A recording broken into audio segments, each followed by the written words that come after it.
I settled into the chair beside them, crossing my legs, my fingers grazing the rim of my glass. They moved together, hesitant at first, then finding a rhythm.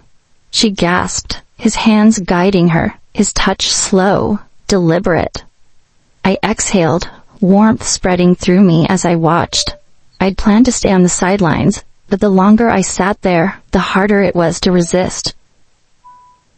Before we begin, please tap like and subscribe.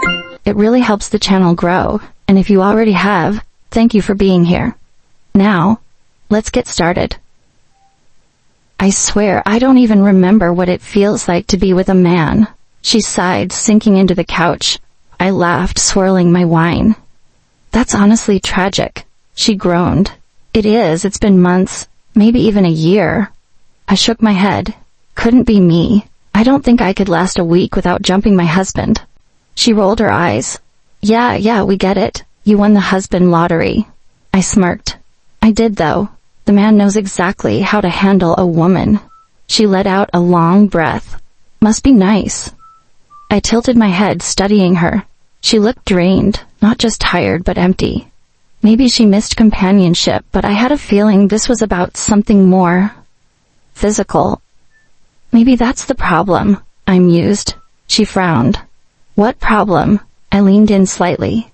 You think you're feeling like this because of your divorce, but maybe you just need a man who actually knows what he's doing. Her head snapped up, eyes wide. Excuse me? I just smiled, taking another sip. I mean, you wouldn't have to go looking. She blinked. What does that mean? I let the silence stretch before finally speaking. What if I lent you mine?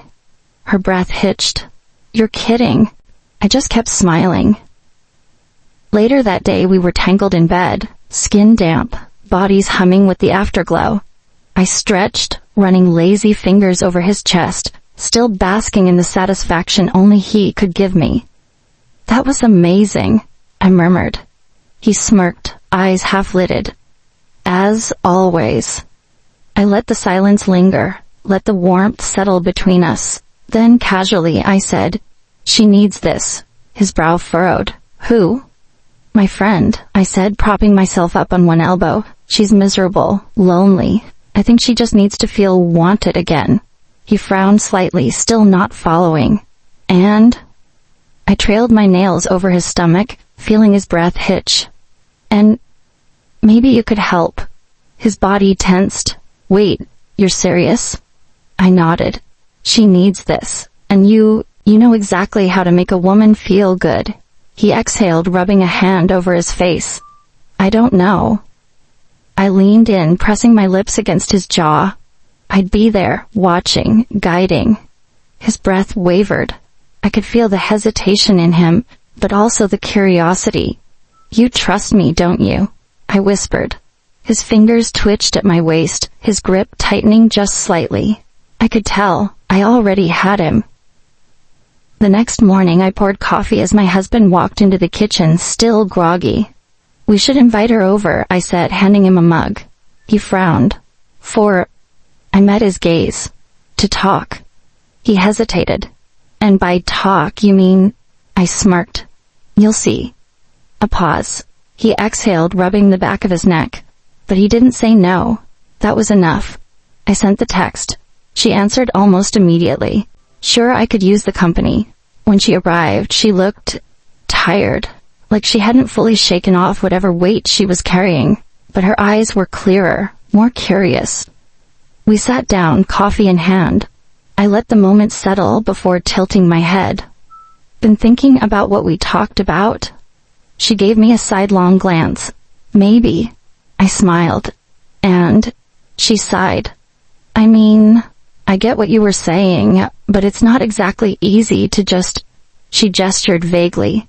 I leaned in slightly. What if it was? Her brows furrowed. What do you mean? I reached for my husband's wrist, running my fingers over his skin. Her eyes flickered between us. We want to help, I murmured. Silence. She blinked. You're serious? I nodded. She swallowed, her gaze shifting between me and him, searching for something. I held her stare. You trust me, don't you? A long pause. Then finally she set her coffee down. "What exactly are you suggesting?" I smiled. "Let me show you." I led them into the bedroom, my breath steady, my pulse a slow thrum beneath my skin. But inside, I was burning. She followed hesitantly, her movements careful, uncertain. My husband, on the other hand, walked in with quiet tension in his frame, like he was still processing what was about to happen. I knew exactly what I was doing. I turned to him first, trailing my fingers down his chest, peeling away his shirt with deliberate ease. His breathing deepened, his muscles flexing slightly under my touch. Then I faced her. She stood still, caught between anticipation and hesitation, her lips parted as if waiting for permission. I smiled, sliding my hands over her shoulders, teasing the fabric of her top. She didn't pull away, so I took my time. The first piece of clothing hit the floor, then another. The weight in the air shifted. My husband reached for her, his hands moving slow, deliberate. His hesitation was still there, but his touch was steady.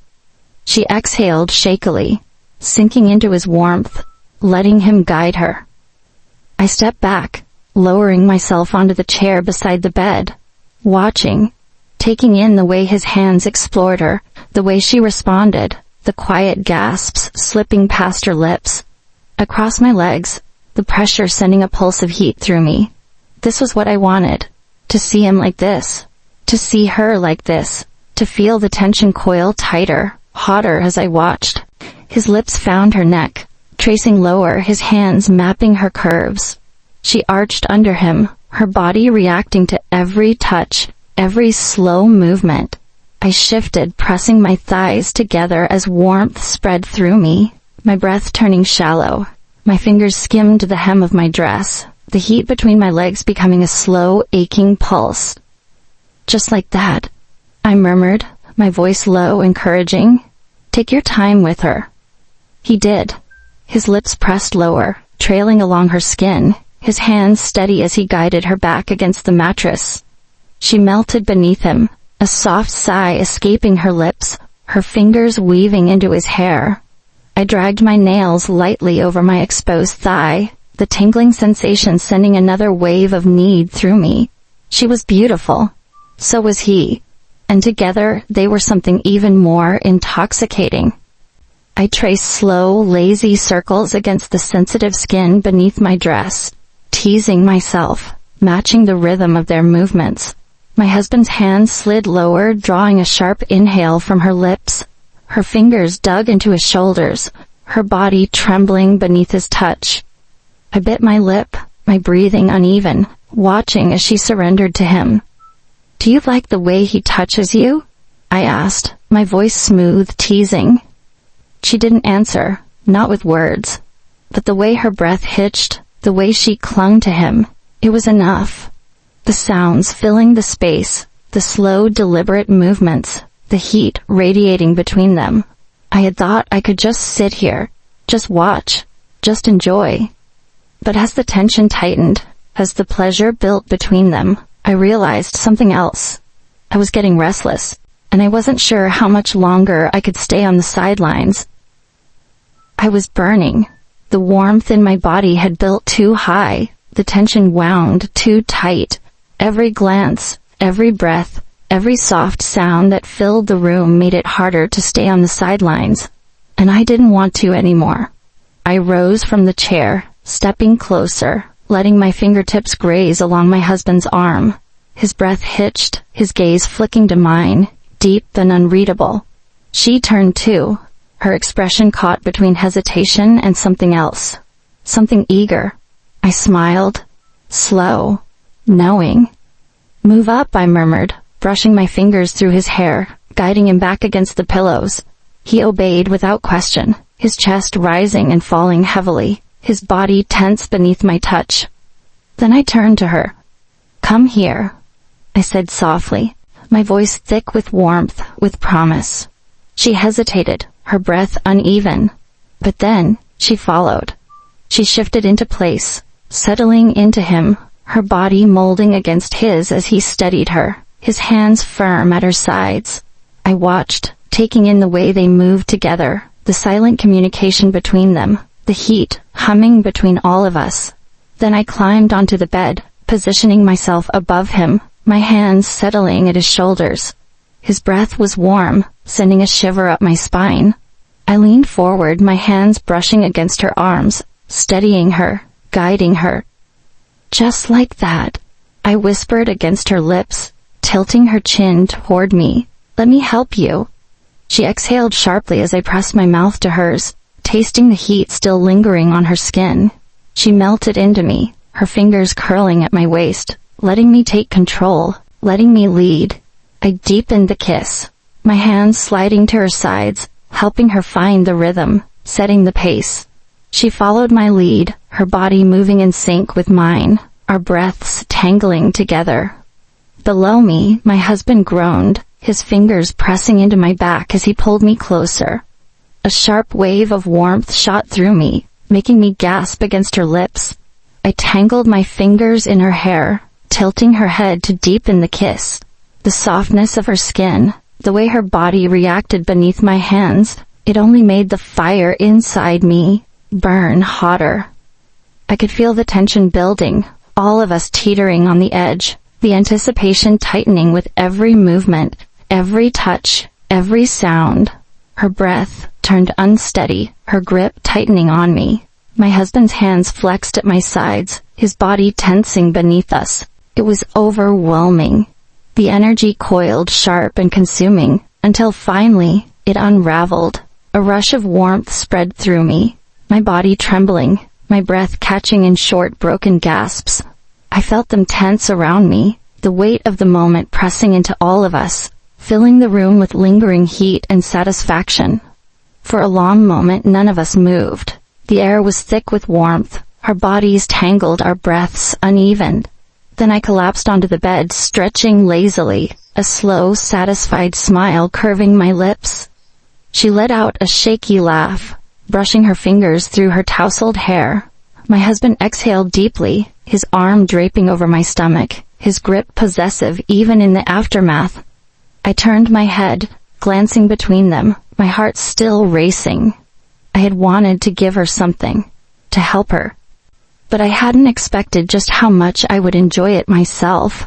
And I wasn't sure I wanted this to be the last time. The morning light filtered through the curtains, casting a warm glow over the tangled sheets and the slow rise and fall of steady breaths. I stretched lazily, my body still humming with the remnants of the night before. Beside me, my husband stirred, his arm draped possessively over my waist. On the other side, she shifted, her fingers brushing absent-mindedly against my skin. There was no awkwardness, no regret, just a quiet, lingering warmth that settled deep in my bones. I turned my head, glancing between them, a knowing smile playing at my lips. Last night had been about her, about giving her something she needed, but now I knew better. I had enjoyed this just as much, maybe even more. And as I traced lazy circles against my husband's chest, I knew one thing for certain: this wouldn't be the last time. I told myself this was just for her, just a way to help. But now, I'm not so sure. Is this something only the bold would dare to try? Or do some secrets belong in the dark? Let me know what you think in the comments. I want to hear every perspective. And if you enjoyed this, like, subscribe, and turn on notifications. You won't want to miss what's next. See you soon.